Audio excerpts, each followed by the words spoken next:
Da, oriunde fi acum, ori că ești la stână, ori că ești la bucătărie, ori că ești la trapeză, paraclisier, nu contează dacă ai frica de Dumnezeu și frica de moarte, mergi drept înainte. Acum, răbdare să avem până în sfârșit. Pentru că eu așa spune, degeaba ați început dacă n-ați văzut până în sfârșit. Până în sfârșit.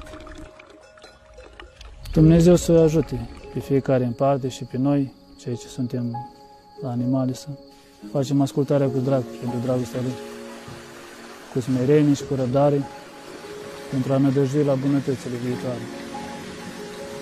De asta am și venit în mănăstire.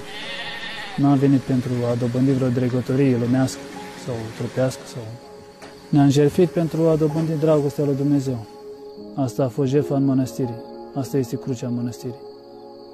Și fiecare se nevoiește la măsura în care este. Cel ce iubește mult, îi se iartă mult, cum spune și Mântuitorul.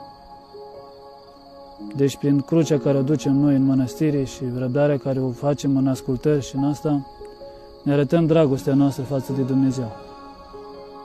Pe cât putem, fiecare la măsura Lui. Dumnezeu să ajute și să ne lumineze, să ne întărească duhovnicește, că ceea ce ține trupul pe picioare este Duhul. Și Duhul, dacă este întărit prin rugăciune și prin smerenie și dragoste față de aproapele și față de Dumnezeu și față de biserică, se întărește Duhul în noi și altfel ducem suferințele. Și mai ales cum este și acum cu virusul ăsta, care a împânzit lumea. Dumnezeu mai îngăduie pentru a ne aduce aminte de moarte, precum i-a fost dat lui Adam, să nu guste din pom, să se gândească la moarte. În ziua în care vei mânca, cu moarte vei muri.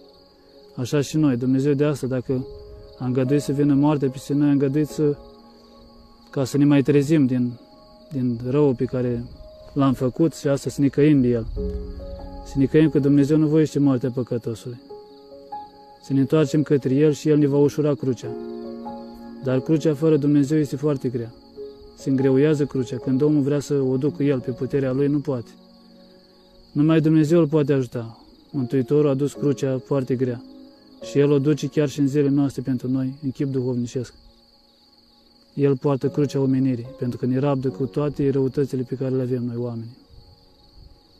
Dumnezeu să ne ajute să putem să ne apropiem mai mult de El și de biserică, că biserica este mama noastră cea duhovnicească, care ne-a născut din apă și din Duh.